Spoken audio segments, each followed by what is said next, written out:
Hi Kevin, how's it going? So Tommy, everybody knows you. For me growing up, you've been one of the most political figures that I can remember. You've been there since the early 90s. How did your political upbringing start? It's an interesting one, Kev. I'd say my wee mum, who I was just away seeing there, I was telling Frank before we come on this, she's not been keeping very well over this wee period, so I've had to go up and see her quite a lot. But she's probably the political inspiration for me in my life. My mum, like many women for governing days, left school 15, no qualifications. She worked in pubs most of her life, she had cleaning jobs, and I was born in Govan and moved to Pollock when I was 2 years of age in 1966, and in those days she had 2 and 3 jobs, as most working class women did have, and trying to keep the family going, and over her work in the pubs she began to get angry about the way the staff were getting treated, because the staff were getting rubbish wages, they were getting told to work late when there was no warning, they were getting told to get their own way home, even when after they're working late, and getting home late at night for a pub can be dangerous. So she started getting involved in the union. She joined the Transport and General Workers Union, and within a short period of time she became the steward, and then the union wanted her to become an organiser, and they wanted her to organise the bar staff. And there's an interesting wee story that goes with it, because in the late 70s, when she was trying to organise the bar staff, all the big breweries, Tennent's, Caledonia, no far from here, they refused to recognise the unions. They said, we'll not recognise unions. So my mum organised a strike, and the brewers were laughing at her, because they were saying, what are you talking about, a strike? You're never going to be able to pick at all the pubs. If people can't get into one pub, they'll just go to another pub. But what they hadn't understood is my mum wasn't going to pick at the pubs, she was going to pick at the breweries, because in their days the lorry drivers were all unionised, and they wouldn't cross the picket line. So within 2 days they won the strike, they got recognition, and they managed to get a proper rate of pay, and they managed to get proper overtime, they managed to get taxis home after work, loads of wee things which by and large you look back and might think are small things, but in their days they were massive things. And all of that was happening while I was a wee boy growing up. My mum was always going to meetings, She has a go at me actually when we're talking politics, because she says, when you were younger, you told me you were going to get rid of the unions, because she kept going to all these meetings. She also says that I was going to buy her a taxi when I was older, because she was always waiting in a taxi to take her to meetings. So a lot of that was dead important. And then when she was in that position, I want to just tell us a little wee story, because that did affect me as well. She became involved in something which frightened me as a wee boy. She became in something called the Battered Wives movement, and this was a movement to try and get refuge for women who were fleeing violence, domestic violence. Now in those days there was nothing, and my mum was instrumental in getting the Transport and General Workers Union, which was a massive union, massive funds, and they backed the campaign for the building of the first women's refuge. But I was scared as a wee boy, because my mum used to get calls in the house for females that were getting beat up, and my mum was going to the houses. She was going there to get them out the house, and I was terrified as a wee boy, because I thought my mum's going to get a doing and all that, and I'd never had my mother and father never had a crossed words, but there was never any lifting of hands or anything, so it just was alien to me getting brought up, and I was really, really worried about it, and I was always frightened about it. But then the Battered Wives movement evolved into Women's Aid, and it's now known as Women's Aid, and became a massive organisation, and I'm very, very proud that my mum played a role in all of that, and she's always been an absolute lion heart in terms of courage, and maybe her radicalism and her ability to stand up to authority, hopefully some of that's rubbed off in me. I'm nowhere near her stature, but hopefully some of it has ran off of me. I mean, I remember 1972 sitting on my ma's knee because I used to put all my wee sojies out in the flare and fight wee battles with the sojies, and it was this night that my ma says, oh, you can't do that because the lights are going out, and of course it was a power strike, right? And I was dead angry I couldn't play with it. I was only, I think it was 8, and I couldn't play with my sojies, and my ma sat me on her knee and try to explain why there was a power strike, and it was about these men that go away underground to dig for coal, and it's a dead dangerous job, and if they don't get that coal, you'll not get lights. And I look back on it now and I think, oh, that's brilliant. At the time I remember thinking, I don't care, I just want to play with my sojies. But that gives you a wee flavour, Kevin, of some of the principles that have guided me throughout my life, because that was the stories I was getting in the house. My old man, I don't want to miss my old man out, God rest his soul, coming up for a year, he passed away sadly at 80 years of age. But my old man, his politics was different. He was much quieter. He was a shop steward in the Rolls Royce, worked in the Rolls Royce most of his adult life, but his politics was different in that his was politics with a small p. Because my old man, once I started playing football at 9 years of age, started playing with Pollock United Boys Club, and my dad started coming to the games. Now up to then I'd went to all the games with him because he was a St Brendan's supporters club, Linwood St Brendan's supporters club member. We used to get picked up at the Argosy pub over in Pays Road West, and I went to all the games. I saw 7 in a row, 8 in a row, 9 in a row, all the seasons, Big Bully, Jim Brogan, Vic Davidson, go back, these players were when I was a wee boy. I used to always be amazed at Jim Brogan. We used to wear his shorts. Frank will remember. He used to pull his shorts away up high in his body. He was dead freakish almost, but he was a great right back then. Danny McGreen came in, absolutely fantastic. But those years were all about going to watch a football, and then I started playing football, and my dad started coming to watch the games. Obviously, like any other son or any other father, he wanted his son to become a Celtic player, he wanted to play football. So he started to take the boys club, and for about 15 years thereafter he became the manager, and then he became the president with 9 different teams for all age groups. So his politics was organising Pollock United as a boys club, and any of the boys that have ever played with Pollock United will tell you, without that club in those days, loads of us would have been involved in all sorts of shenanigans, because we were all working class, brought up in a big housing scheme, but every Monday, Wednesday with their training, Friday with their discos, Saturdays and sometimes Sundays with their games, and that gave us a bit of discipline. It gave us something to look forward to, and it gave us a bit of community, and it's guys like that, take my hat off to them, who still do it now, and all the boys clubs all over Glasgow and Scotland, they put community into communities by bringing young kids together and giving them something back. And nowadays I was invited to do a presentation of a club over in Darnley in Pollock just before Christmas. Frank came. Can I ask you one question, Tommy? I'm going to praise you for a wee minute, because Frank was coming over because we were going to an event. Was it a meal or something, Frank? I can't remember, but I asked Frank to come over early. We're going to a poker tournament for Spirit Aid.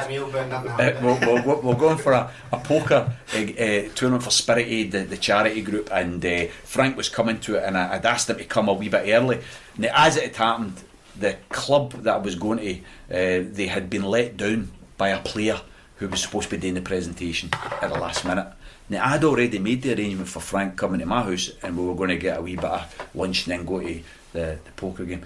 But I asked Frank to be there nice and early and all the rest of it, and I didn't want to say to him, listen, we're going to go and do a presentation, because just in case, because Frank doesn't like all that stuff. I mean, he puts a lot back into the community, but he hates being in the limelight and all the rest of it. So I thought, he might be posted. Anyway, he came along, and sure enough, he came along with me. We went out to Nitz Hill, and the only problem was, it was a massive event. There was probably about 200 or 300 kids and family there, but unlike our day, Frank, every player got a trophy. so whereas Frank thought he was just giving out the player of the year, there was 16 trophies for each of the 3 teams. It was brilliant. But anyway, sorry Frank, what's your... There was people getting for being at the most games, taking the most hours in a game and all that.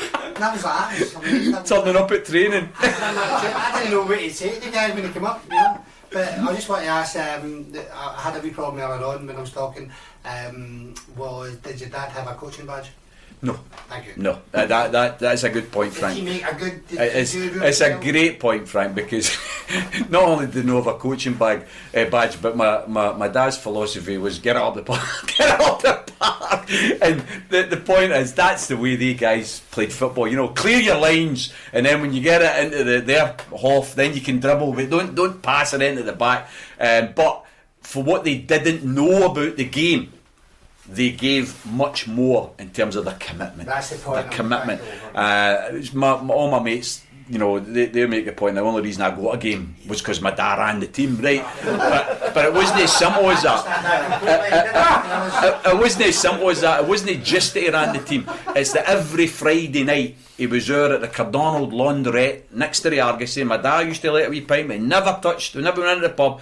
Every Friday night I'd go out and help him wash the strips, and that's what guaranteed my game the next day for Port United. But no, that you've asked about my influences, Kevin. To go back to the point, I know you've asked a question. You've seen yourself. What was the question? But the point is that was the influences, Kevin. That's what shaped me as an individual and somebody who believes in community and believes in the working class. I love talking to somebody who also was up on a supporters bus, whose formative years were spent on a supporters bus. I'm a big advocate of supporters clubs, going on the bus, going to the football of the game, going to the football, being on a bus, and it's a sense of community. And more you see that getting lost now. There's clubs falling by the waysides, there's wee welfare clubs falling by the wayside as we go, and that sense of community is now it's getting fragmented. When your dad setting up the boys club and stuff like that as well, these guys are I see guys week in week out who run supporters buses with maybe 60, 70 guys on it going to a game of football, and it's like herding cats at times, and it's a labour of love, but it's because they have got a sense of community and a sense of wanting to give them something back that they do it. I do it myself. I'm not blowing my own trumpet there, but I do it myself, and there's a lot of unseen work. I suppose political stuff like that as well. Meetings. It's hard. It's nothing's easy. You know, the philosophy in life, anything that's worthwhile doing, it's hard. You know, if it was easy, everybody would have a beautiful, successful life. Life is hard itself. One thing I want to say, my old man never set up Port United Boys Club because it had been set up years before in '67. But old Mr. Little, who lived next close to me in Linthall Road in Pollock, he was the first guy to see me playing in the grass triangle and says, why don't you come down to the boys club? So people like that deserve to be mentioned as well. But one thing I wanted to just, the nature of my old man in terms of this being involved with the supporters club, the St Brendan's dances and going, but that was fantastic. And for me, as a wee boy, you went on the buses and then you used to arrive. I don't know if you'll remember this. Anybody that's I'm 50, coming up 54, and anybody at that age group remember this. When you used to park the supporters buses and you get off, and the carbon monoxide was unbelievable, because every bus was parked there and everyone had their exhaust fumes and everyone was going, and you're breathing all this in, walking to the games. No wonder we're all mad now. But the point of all I wanted to raise was this was something that touched me, and again, hopefully it's given me a decent philosophy in life. My dad had a big tattoo when I was growing up and going to the games, and it was a big crucifix on his forearm, and I remember after about a year of running the Port United under 10s and then under 11s, he took us right through under 18s. My dad went to Eddie's tattoo artist in the Toon there and got a tattoo put on top of his tattoo. He got a big eagle put on top of it. And I says to him, what's that about? And he says, oh son, it's mixed.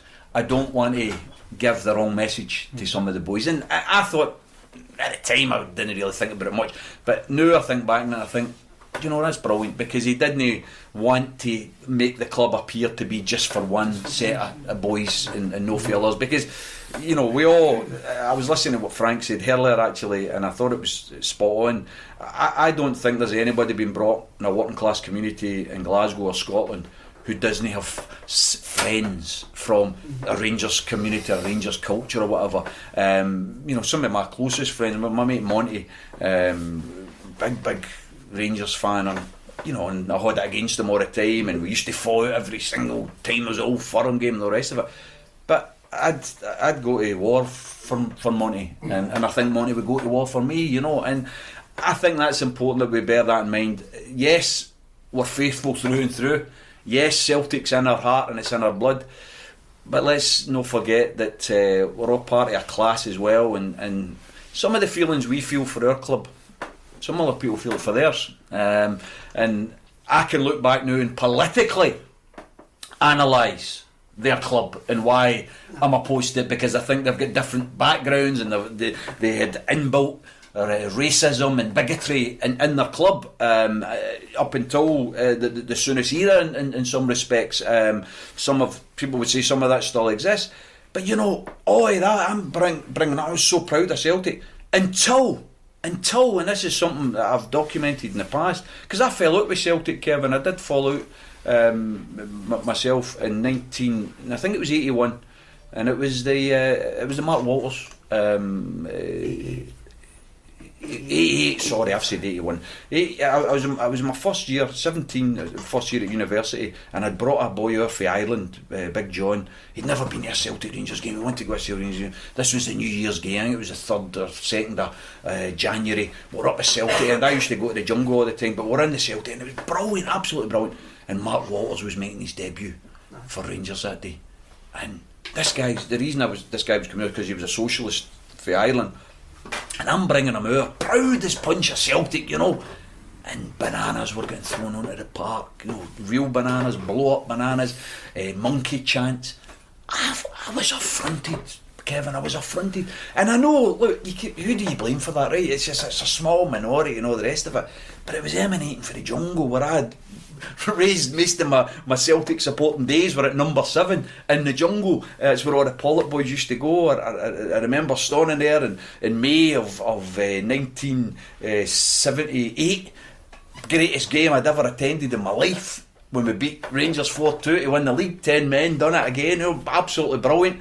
Johnny Dawes sent off that night and all the rest of it. This was coming for almost like my heart, and I was disgusted. I was really disgusted, and for a few years thereafter, I stopped going to games. Obviously you can't stop wanting them to win. You always want them to win, but I'd stopped going to games and therefore stopped being a supporter, as in giving money to go and watch them type of thing. So that upset me. I would have to say, hand on heart, that would never happen at Parkhead.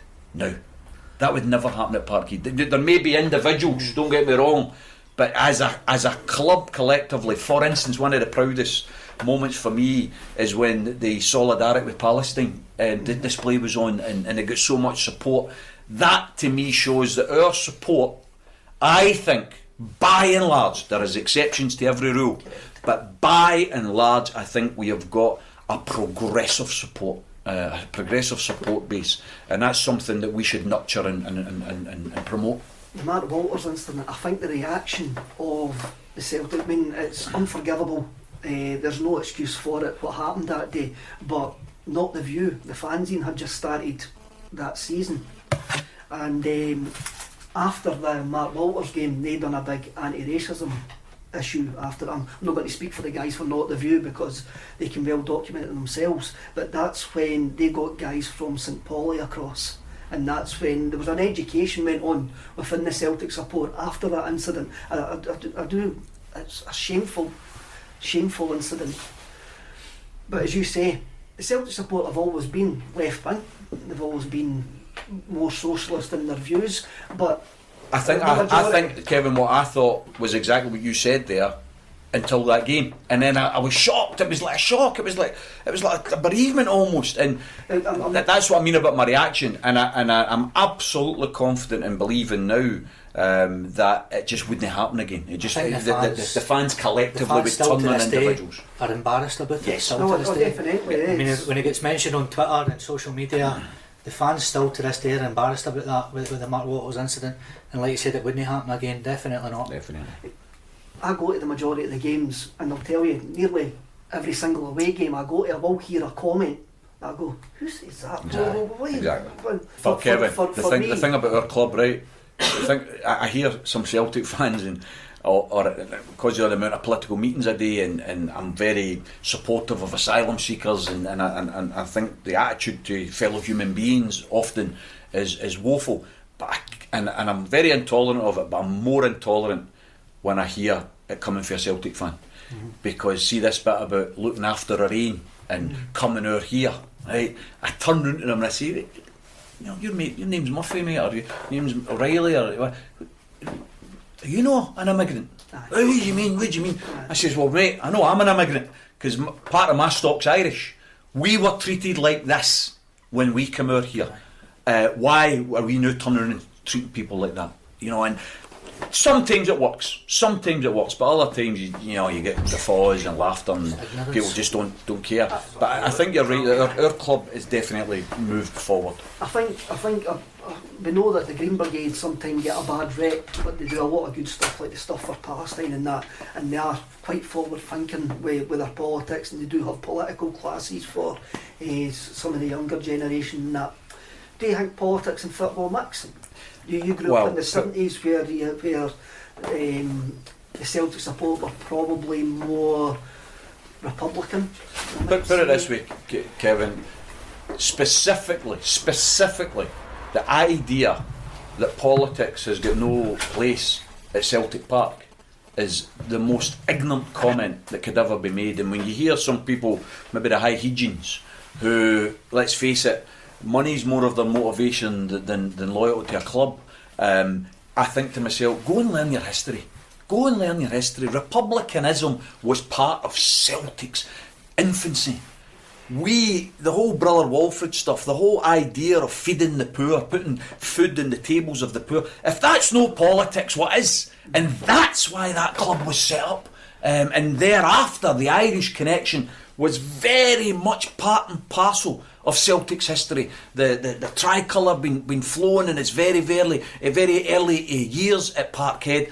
All of that is our culture. Now, some people maybe want to bend the stick away too far, and that's fine. You have an argument and you have a discussion, you have a debate, but to say that it's not got any role in our club and in our heritage is just wrong. It's just rubbish. And to me, this idea of sport and politics, I think it does mix.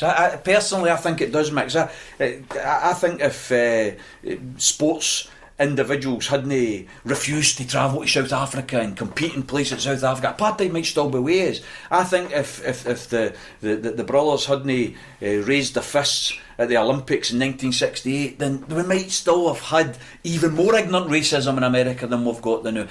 The idea of Jesse Owens winning in front of Hitler was a political statement. It was a blow against fascism. All these things in history are all part and parcel. I read a wee story recently. I feel really rotten about this because I can't remember the boy's name. But the boy used to work with Talk Sport. He's Irish, but he brought most of his life in Liverpool. And the son took over Talk Sport and he resigned. Colin Murray. Right. Now there you go. Taking the example a wee bit further about sport and politics. There's a guy who gives up his bloody employment because News International takes over a station, and he, with his heritage, particularly the Liverpool support, refuses to work for that company. I think that's brilliant. And now I'm hearing that certain football clubs, I think Liverpool and Everton, have refused facilities for the Sun newspaper and News International. I think brilliant. Absolutely brilliant. Why should they know? So the idea that politics is somehow a big alien wall for sport is just garbage. You've even got at the moment Pep Guardiola wearing the yellow flag for the Catalan. Brilliant.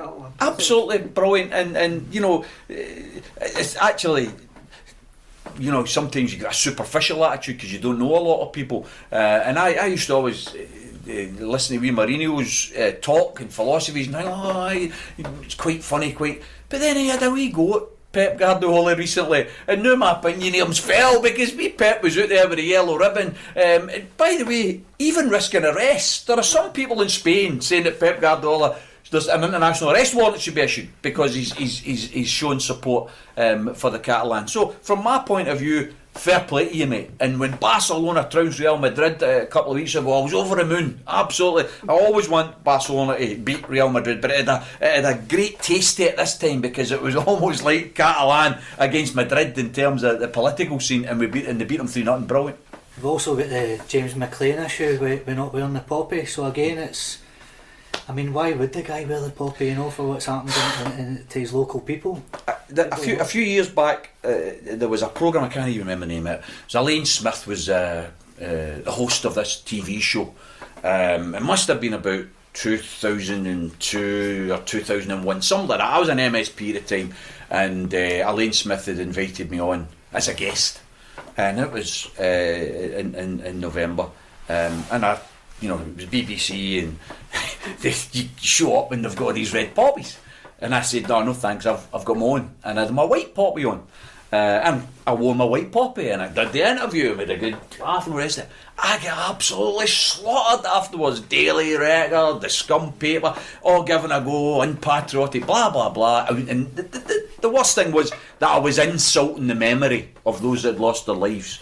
And my argument is, no, I'm not insulting the memory. Actually, I'm remembering, because the overwhelming majority of them are economic conscripts sent there by the ruling classes to lose their lives for somebody else's profits. And I want to remember them by fighting for peace. I don't want any other kid going and losing their lives. That's why I wear the white poppy, for peace.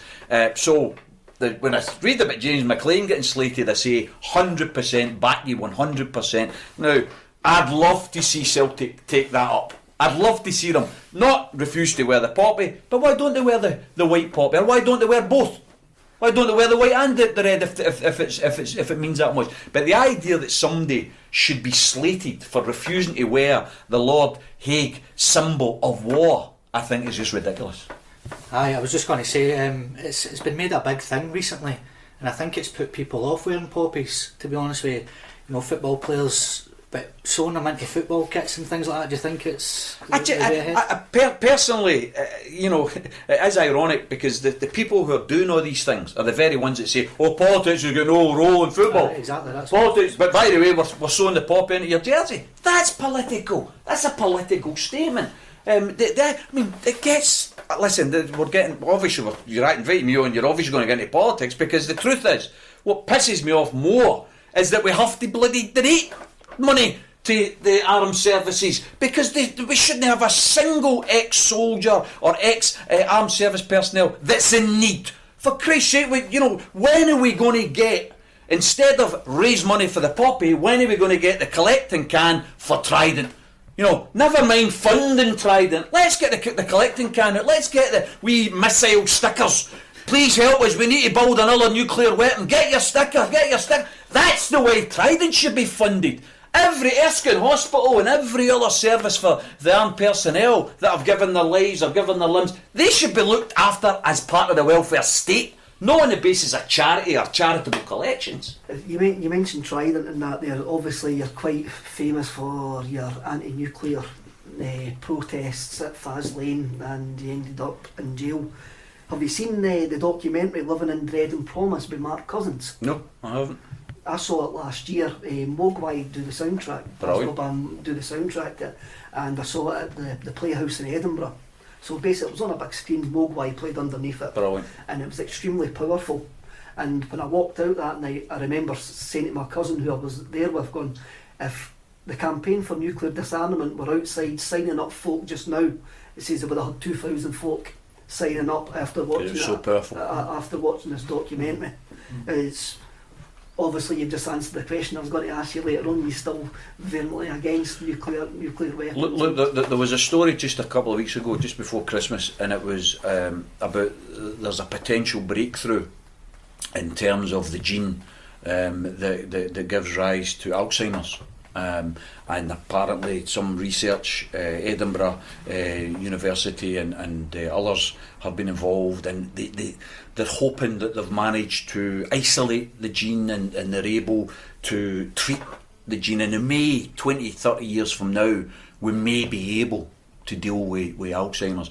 And when I read that, and I thought, because I did a Masters at Strathclyde University, and my Masters was on the way the funding at universities, because people won't know this, but every university in Britain, over 75% of the research is into military needs. It's how, in other words, it's how to kill people better. It's how to kill people better. And you've got a tiny minority competing to actually save people. And I think to myself, Parkinson's disease, the idea of Alzheimer's, these are diseases which ruin people's lives. These are things that shorten life and undermine the quality of life. And we're spending money in trying to research how to kill people better. Tony Benn used to always say, if there's money in society to kill people, then there must be money in society to save people. And that to me is my philosophy. I would do away with nuclear weapons in the blink of an eye. I keep hearing about, make us defenceless. Defenceless? There are only 10 countries in the bloody world that have got nuclear weapons. What about the other 190 countries? Are they all sitting at night, can't get to sleep? No. Your Norways, your Icelands, your Denmarks, that every single quality of a life assessment that's done, those countries come number one. They come number one. Why? Because they spend on the things that matter. Healthcare, education, proper wages, proper employment rights. When are we going to waken up and stop looking at America and start looking at the Nordic countries? That's the vision that we should be having. I've always said that we're closer to the Scandinavian countries and hope we are. Of course we are. Which leads us probably nicely on to independence. Where do you think the independence campaign went wrong? You were involved with Hope Over Fear. Where do you think? Do you know, Kevin, it's an interesting question, mate, but in some respects, you wonder, did we go wrong? I was looking at some of the details here, because I was doing an article recently for Hope Over Fear, and I was looking at the opinion polls of September of 2013. It was a big series of opinion polls, the Scotsman newspaper, the Guardian, and it showed that support for independence had fallen at the time, 2013, to its lowest since the foundation of the Scottish Parliament in 1999, and it had fallen to 23%. 23%. That was September of 2013. That's a year before the referendum. Now, if you were to view some people's analysis of that and bring it forward to today, you would say, you shouldn't have a referendum, you shouldn't have Indiref 2 because we've not got 50% in the polls yet, etc, etc. And I think that's just garbage. I think we need Indiref 2, and I think we need it as quick as possible. We've got a mandate and it should be used, and it should be used in September this year. It's my opinion. But we had a situation 1 year before the referendum in 2014, independence support was at 23%. Then we had the unleashing of an unholy alliance of the red Tories and the blue Tories, with all their unionist pipsqueaks in the media, their hired liars in Fleet Street and the British Bias Corporation, trundling out all sorts of garbage. B&Q's going to leave Scotland if you vote for independence. The Royal Bank of Scotland's going to close if you vote for independence. There'll be no jobs in the shipyards if you vote for independence. Oh, that's a funny one. There's no jobs in shipyards anyway, and we didn't vote for independence. We even had, I remember this one in particular, stuck in my mind. It was like a month before the actual referendum, and it was this big economic report that had come out from Europe, from some think tank, saying if Scotland votes for independence, it will be the trigger for a new depression across Europe. Incredible! But it got airplay. The BBC gave that story top billing. Now, it died throughout the day, but it gave it top billing. And what they did it all the time. They did the damage. They threw the grenade, and then they'd walk away from it, because they knew it was a rubbish story, so they didn't want to play. But the damage is done. The fear factor. Operation Fear Factor. The idea that Project Fear was named Project Fear was for a reason, because they wanted to scare people through lies and distortions. So, going back to your question, what did we do wrong? We went for 23% in the midst of that whirlwind of lies and deceit to 45%. We nearly won. In fact, in some respect, we peaked early. Because if you remember, 2 weeks before, it was looking at 50%, 51%, and the media and the politicians went crazy. There was an emergency meeting held in Westminster. Cameron had them all in, had all the bosses, all the big companies, and he was ordering them, we need to do something. We could lose this. Because, by the way, this wasn't just about Scotland. Like, yes, sure, it's about our future and it's about us taking control of our own destiny. Yes, we'll make mistakes, but it'll be our mistakes and we had the right to make them. But this was a geopolitical statement of incredible proportions because we were going to get rid of nuclear weapons. We want to get rid of Trident. So you bet your bottom dollar, all the bigwigs, all the Americas and the Soviet Union, that's why Obama came out against it. That's why Putin came out against it. They were all trying to stop Scotland from going independent because they didn't want the geopolitical balance to change in any way, shape or form. But we nearly done it, Kevin. We nearly done it. And that's why, returning to right now, we went from 23 to 45 in 2014. Right now, 2018, we are sitting at anything between 45 and 48 if you look at all the opinion polls. Right? We've never fell below 45. That's brilliant. It's incredible. The idea that in a short 6-month campaign we can't go from 45 to 55 or 60, I think, is clearly within our grasp. Clearly within our grasp.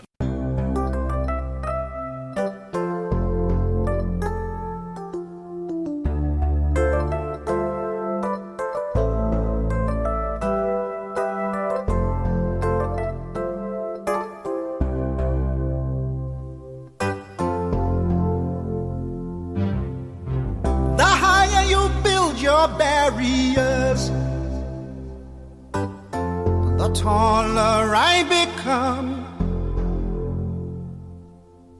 the farther you take my rights away, the faster I will run.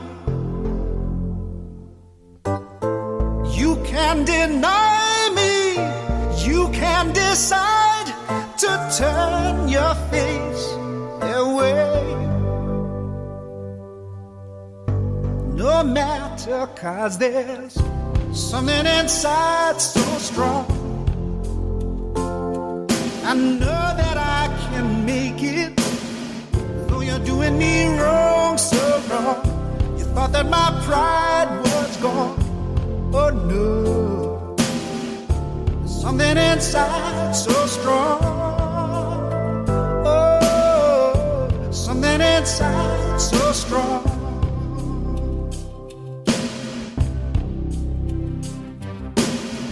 The more you refuse to hear my voice, the louder I will sing. You hide behind walls of Jericho. Your lies will come tumbling.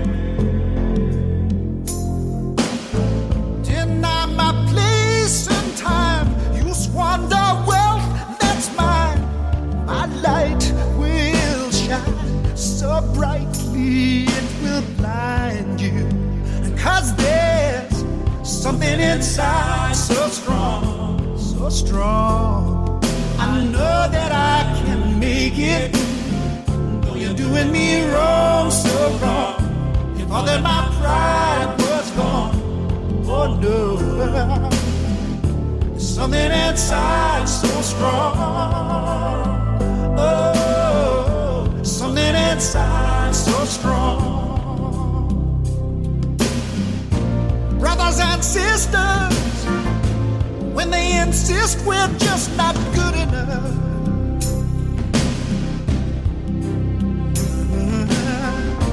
when we know better, just look them in the eyes and say, gonna do it anyway.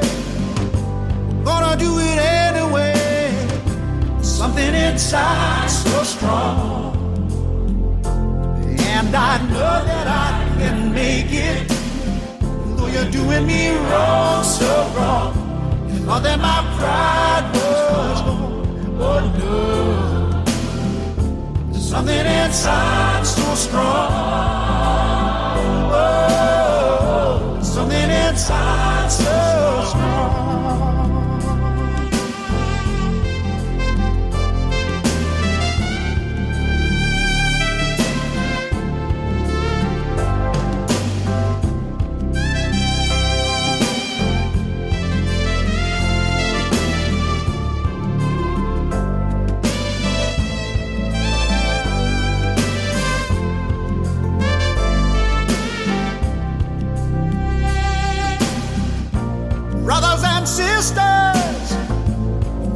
insist we're just not good enough.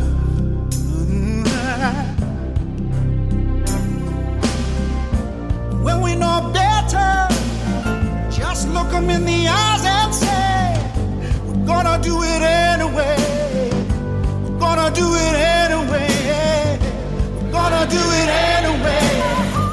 We're gonna do it anyway.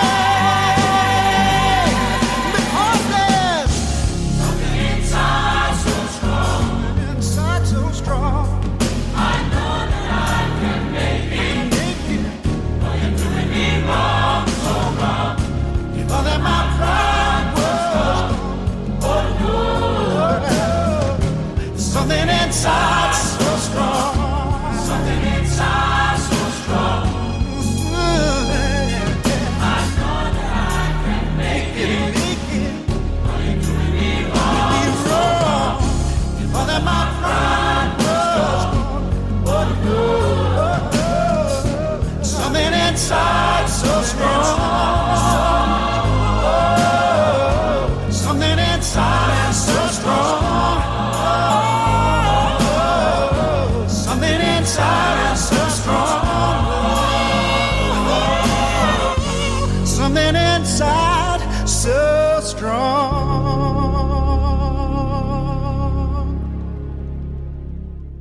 You mentioned Project Fear there, and we've got the Brexit going on, and you were part of a group called No to the EU. Yes.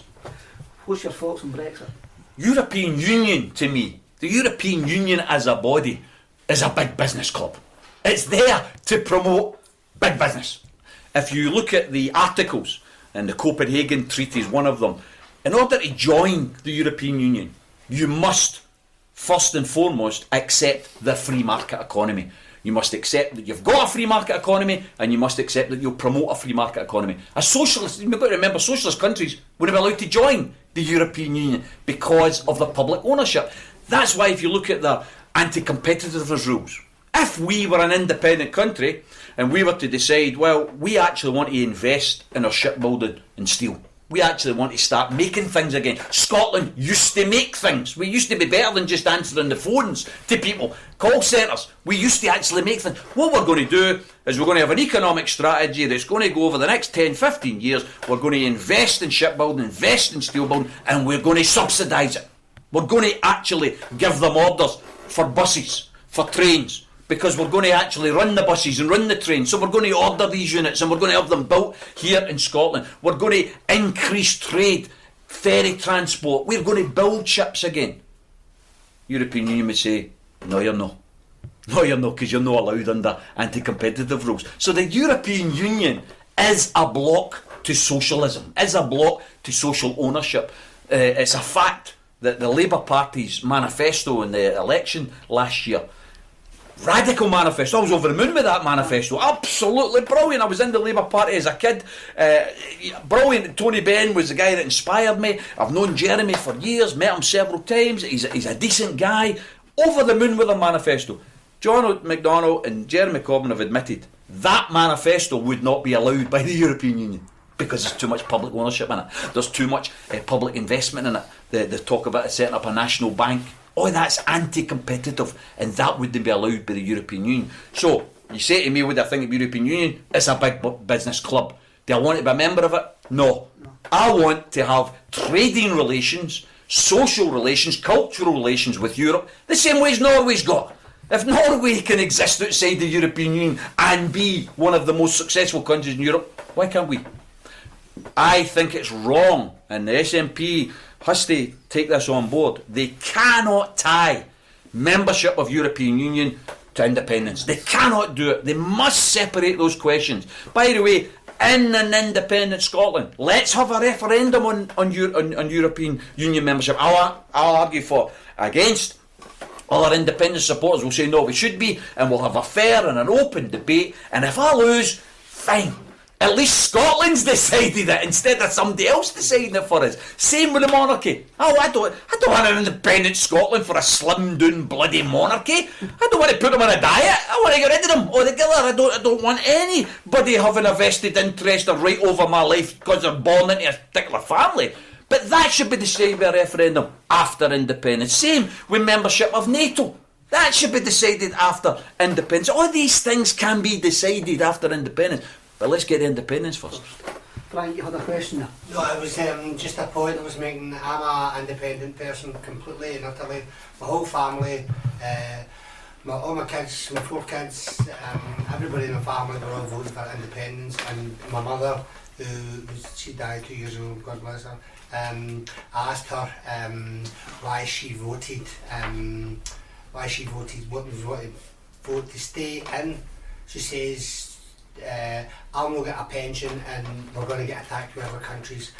Now, these people with the BBC and other papers have been brainwashed for 80 odd years. My mother was brainwashed, and that's what she told me. She said, we'll get attacked with other countries and I'll not get a pension.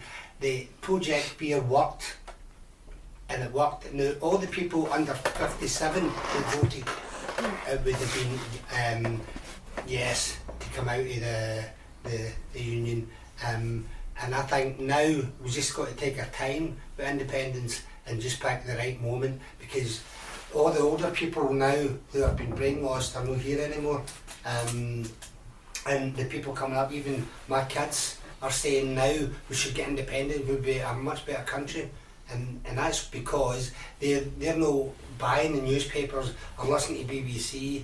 They're going on the internet and chatting to each other. Definitely. I mean, Frank's spot on there, because the truth is that whole targeting of the older population, and all the psychological studies of the referendum show, Frank's spot on, over 70% of young people were for independence, but over 60% of older people were opposed. They were worried, they were frightened, they were scared. We have now on record those campaigning for the no vote, phoning pensioners and warning them, well, if you vote yes, you're going to lose your pension. Absolute damn lies.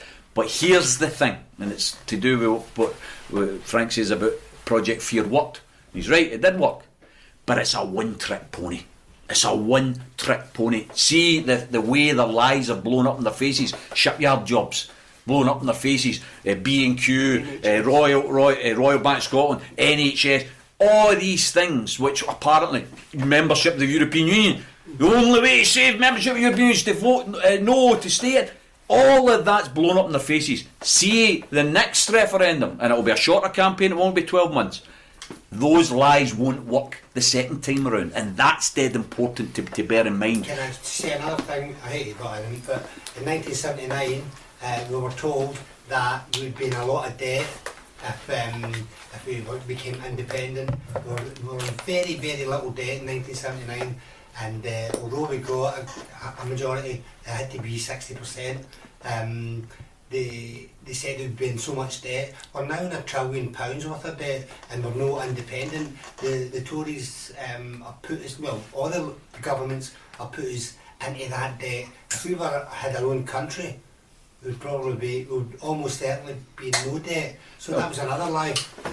Frank's again very much right. 1979, you'll remember it was a Labour MP that put a clause through Westminster called the 40% rule, and this rule was that it didn't matter if you win the referendum of 79 if less than 40% of the country actually votes, then it's null and void. Now, if you were to apply that to elections, loads of MPs would lose their seats because less than 40% of the electorate actually vote in a lot of elections. But in the 79 referendum, that's exactly what they've done. So although we won the referendum, we actually lost it because it wasn't over 40% of the overall country. This question of debt, let's be absolutely clear about this. The UK, if you take the UK to begin with, it was in its biggest single debt in 1945 after the Second World War. It went on to build the National Health Service, the British Rail Service, the British Steel, British Shipbuilding. It done more in debt than it's ever done in its history since. So the idea of debt being a problem, a barrier to growth and to building a new society, it's just garbage. We will always be in debt. It's, you know, Ricky Tomlinson said a beautiful piece the other day there. He said, we're apparently £1 trillion in debt. Who do we owe it to? He says it my arse, you know. It's just garbage. We are not a household. You know, people do, all these politicians with this simplistic claptrap. Oh, well, you're in your household, you know, you can't be in debt. What a lot of garbage. How many houses print their own money?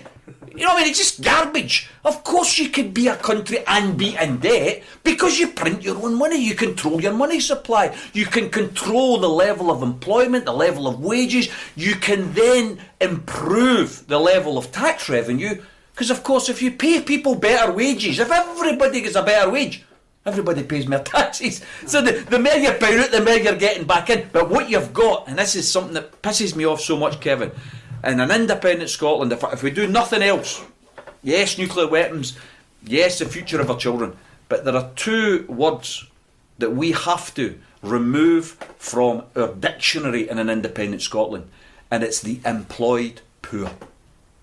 The working poor. If you're working, why the hell are you poor? I mean, the only reason is because the wages are so damn low that you're working but you can't make ends meet. If you had a decent level of wages, remuneration, so that everybody could afford a wee holiday, everybody could afford a wee couple of days out, everybody could look after their kids and send them on the school trips. If everybody could do that, then we wouldn't have the working poor. And we wouldn't have the same level of desperation that we've got in a lot of our communities. Let's do away with the whole concept of working poor by tackling the level of wages. And by the way, I don't just mean a minimum wage. In my vision of an independent Scotland, we wouldn't just have a minimum wage, we'd have a maximum wage as well. I'm no for saying everybody earns the same. Of course not, it's just garbage, it's rubbish. But let's close the gap. The gap now is absolutely obscene. The gap now is something like 325 to 1. The average wage is 325 times less those of the top FTSE company bosses and directors. There was the United Union did a wee piece just the other day. Some of you may have seen it on the social media. Workers, in terms of industry, they're having to work a whole year to earn what a boss is earning in one lunchtime. One lunchtime. They work for one lunchtime and they're earning what an average worker's getting in a year. That's obscene. It's just unacceptable. And see, if you don't tackle that, you'll never change society. Well, what's your thoughts on football? The money is involved in football. Oh. I've been heavily involved in trying to get prices reduced at Celtic Park, and I meet a brick wall. They say, well, we've got costs, we've got this, we've got that. Folk pay the price. We go to away games, we're charged £1 or £2 more than any other fans that go to these grounds as well. Again, they say, well, you pay it. For me, I'm like, well, just because we pay it doesn't mean it's right. Absolutely. Kevin, it's a big tough nut to crack. Some people will say, I remember being attacked actually when I was in the Parliament and I got elected in '99, and then in the 2003 election we launched our manifesto for that election, and part of our manifesto was a £10 an hour minimum wage, but it was £100,000 maximum wage, and it was the idea of trying to start with a 10-to-1 ratio. You know, so if somebody earns 10 times more than an average worker, they're still well off. They're not poor, right? And some people at the press conference, the media were saying, "Oh, what would you say? Oh, the footballers, the footballers are earning all this money." And I said, "Well, I tell you what you need to do with footballers and with other people in the arts, like actors and actresses. What you would have to do is you would have to have an equation that works out the lifetime of a worker compared to the lifetime of an actor or the lifetime of a footballer or a sprinter or a tennis player. The truth is, they deserve a different formula. But, this is the point. We saw what happened with Rangers and their EBTs. We saw how they cheated in order to win trophies and win awards by refusing to pay taxes. Because that's effectively what they did. They wanted to pay people under a table and avoid contributing to society. I've got to say, if the cost of us paying people at Celtic a right good wage, but it's no the millions and millions that are getting paid in England, I think we could still build a team. I look at the Kieran Tiernans of the world, I look at the Anthony Ralstons of the world, Calvin Millers of the world, all young players that are coming through. I don't think they are coming through and want to play for Celtic because they want to be millionaires. I think that will be a side effect of the pursuit of becoming good at their job. I think they want to play for Celtic because they want to play for a good football club and because they love the club. You think, I mean, I heard Frank talking earlier, and you think of some, I mean, I consider Frank a friend, but he's also a legend. I mean, guy's contribution to football, absolutely fantastic in terms of the goals he scored, in terms of the way he always refused to give up. He refused to give in. I mean, I was reminding him, I don't know if he remembers me reminding him of this actually, the legendary status came before he joined Celtic, because he actually scored in Jock Stein's last game as a manager as well. He scored for St Mirren when they beat Celtic 3-1, and it was Stein's last game as a manager that season of 78. In fact, probably that goal that secured them the move with Big Billy, although I think they wanted him for a while. But guys like that, then they become millionaires. People like Bobby Russell. He's probably one of Rangers' best players. I was growing up watching European nights, players like Russell passing balls, actual pinpoint passes through defences and all the rest of it. Bobby driving a taxi, working for British Gas. These guys didn't become millionaires. John McDonald, same thing. These guys, in my opinion, are legends and legendary footballers. They deserve to be taken care of better, whereas some of our footballers now are taken care of too much. We've got the balance wrong, is what I'm saying. We've got the balance completely wrong. I'm not opposed to some of our best footballers getting the highest wages. Absolutely not. I don't blame but there's got to... No, you don't blame the individual. Kevin, it's like an old argument I have about council house sales. Hey, I'm opposed to council house sales. But are you going to tell me that you're a family that's lived in a council house for 25 years and you're offered it for 10 grand when it's worth 100? Are you going to tell me that family hasn't got a right to say, I'm actually going to buy it? I mean, just because I've got political views about actually it's privatisation because that was built for public stock, doesn't mean you can impose that on a family that's never had a break in their life. So it's a bit like you can't blame the footballer. But there needs to be, in every society, there needs to be a floor below which nobody falls. But there also needs to be a ceiling above which nobody goes. You can't just have a society where the sky's the limit for people, because it then becomes an abuse of power and abuse of privilege. And football in general, then, would you advocate like a pay cap like they have in America? Jimmy Hill used to get a hard time because he wanted proper regulation of wages and all the rest of it. He was known as a bit of a stickler for that type of stuff. But something, I think if you had similar to the American football that you're talking about, see if you had within the leagues in Europe and you had proper structures that were fair play. They say they've got it now. A lot of garbage. But if they had proper fair play, what would actually be promoted would be talent. Talent would be promoted. And by the way, I again don't like talking about the forces of darkness down in the south side there, but you look at what's happened there with Pedro, right? How angry must you be as a young Rangers supporting footballer in Scotland to what happened there? Because what he did was he brought in a whole team of foreign players, most of whom we'd never heard of. Now, you're not telling me that in all of the ranks, I mean, there's an example, Lewis Morgan. There's an example, they had them in his hand, for God's sake. But instead of trying to nurture and promote young players from Scotland to become the future of that club, they think, oh no, we're going to take a shortcut. We're going to do what nobody else in the world has done, apart from maybe Arsene Wenger, and he wasn't bringing over Pena. He was bringing over Robert Pires and Thierry Henry, and they were bringing over absolute world class into a new country to build a football team. If that club wants to improve and survive, they're going to have to invest in Scottish talent, young Scottish talent. And by the way, if Celtic continue to do that, I loved that. I turned up, you've probably been at the same game yourself.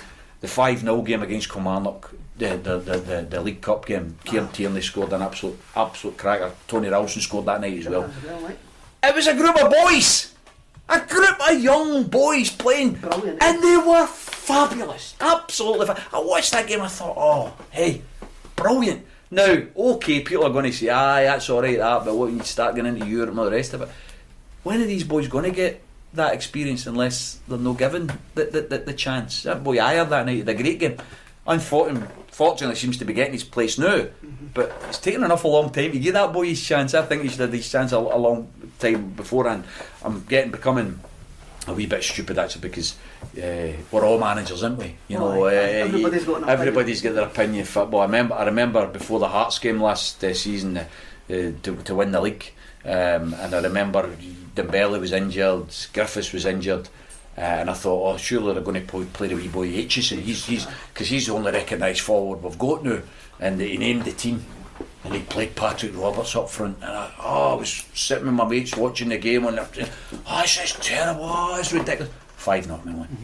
You know, and then you realise, don't you? You say to yourself, Christ almighty, the little that I do know isn't very much when you realise these guys work with these people every day. They know their strengths and everything else. So when I'm making these points about Ayer, it's probably from ignorance rather than anything else. You want to see young players and their talent develop.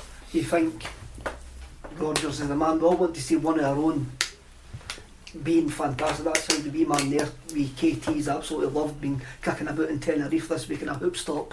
And what first team player goes on holiday and puts on his work gear?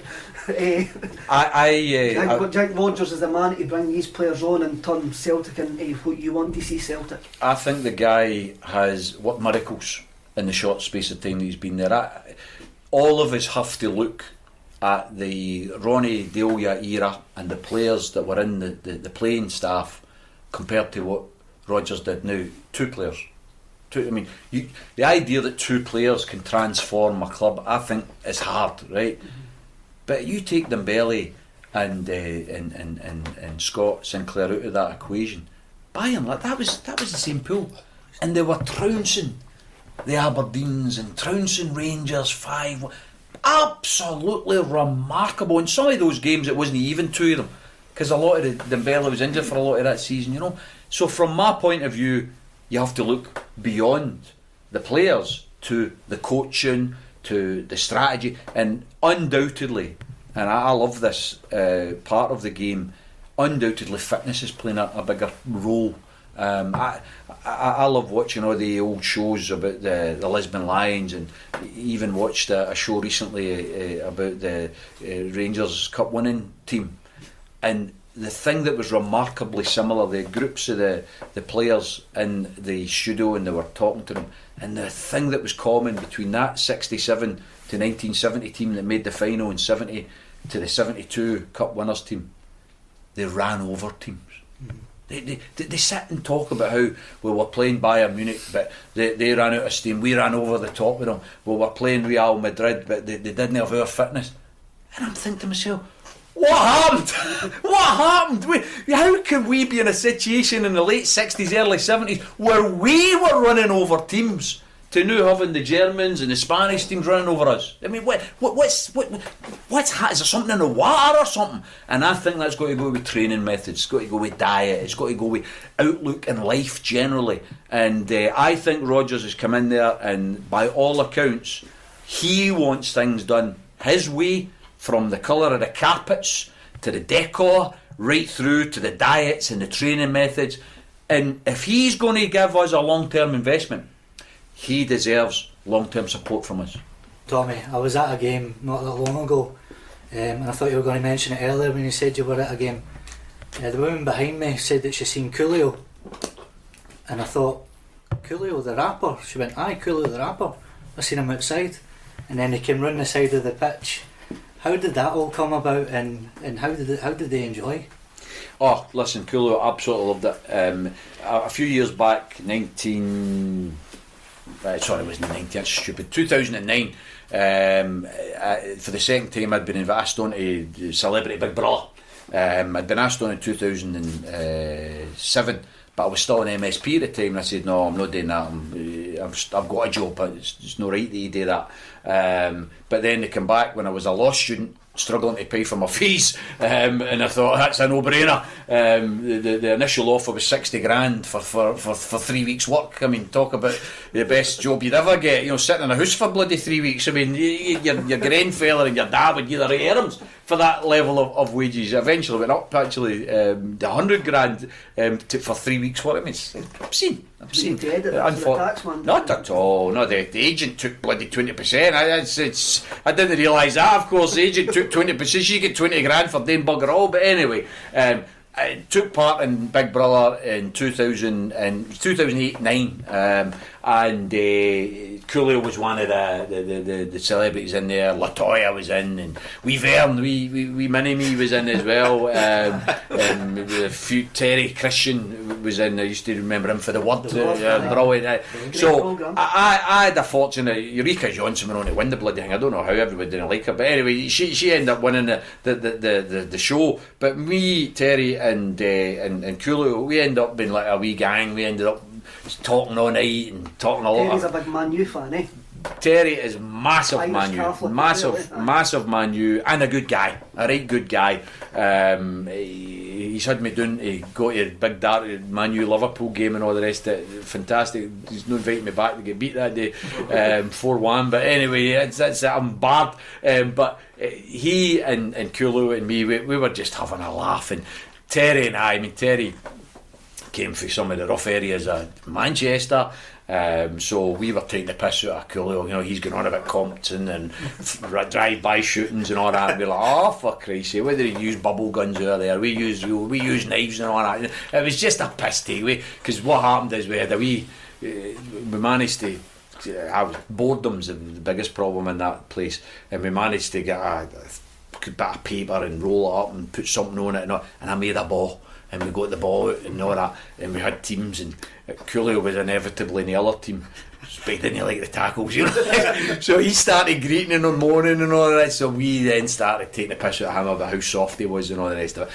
So one time there was this day in Big Brother, and I'd went into the toilet it was this so-called luxury toilet, and I used to go in there and do some exercises, try and keep fit, sit-ups and press-ups and all that. And Latoya came in, and she's sitting talking away to me and telling me all about life. I knew nothing about her. My wife takes a piss out of me now. You get taken in with all that, because I'm like, oh, that's terrible and all the rest of it, because she was telling me about some of the things in her life, and I was like a shoulder to her to cry on. And then the voice comes out, this is Big Brother. Latoya, for the next 5 minutes, you must repeat everything Tommy says. So if I can remember, I think that was it. If I can remember rightly, I'd been talking about public ownership and all that stuff. You know what I'm thinking? Oh, that won't go doing too well. So I thought, I'm going to sing Flower of Scotland. So I sang Flower of Scotland. She had to sing Flower of Scotland, and then I thought, oh, bugger this. I'm going for Hail, Hail, you know. So I started singing Hail, Hail. So she started Hail, Hail. And the next minute, your man Coolio's heat comes in the door. What's that song? That's a brilliant song. Can I take that for the LA Lakers? I'm going to take. So that then started what I was Celtic all about and all that. So I was telling him all about Celtic, Terry was telling him all about Man United. So he's came over a few years and he's visited us at the house in Cardonald and all the rest of it. But he's never come over at a time. And there was a game. And then recently he lets us know he's coming out to do this Love the 90s concert or something. And here, does it no fall on the same day as the home game against Hibs. So the band, he was dead slow at letting me confirming that he was actually making it, but he confirmed it on late in the Thursday night. So I'm on the phone to everybody, and Parkhead saying sold out. I'm like, oh, you're bandit, how am I going to get tickets? So I'm phoning up everybody I can think of, trying to get tickets. And fortunately, I knew somebody that used to work for Celtic TV. Celtic TV didn't need anybody to draw the draw yet. So I said, well, look, but Coolio, would they like Coolio today? And we'll raise that tomorrow morning. So they had a meeting on the Friday afternoon, and I got a phone, yeah, listen, we'd love Coolio to do it. Brilliant. He said, comes with 2 tickets. I says, great.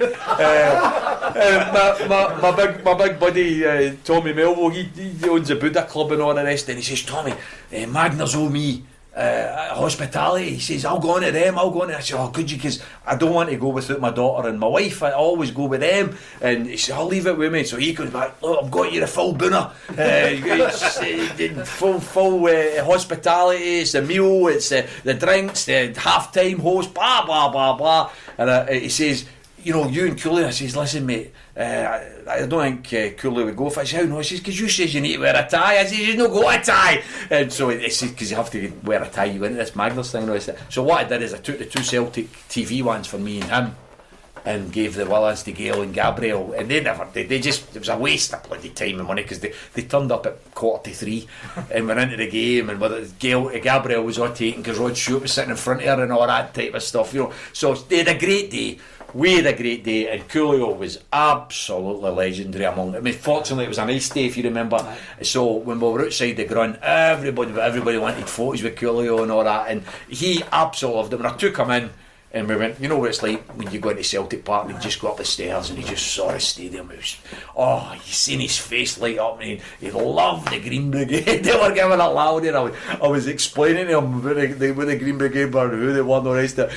And then Celtic TV had made it absolutely clear that under no circumstances was I going to the park, because I think the high Hegians wouldn't be too pleased with that, especially criminal records and all the rest of it. So I says to Coolio, Coolio, you need to go. And how? And I says, no, it's better you go down. I says, don't mention me and don't mention the Green Brigade, you know, just keep it.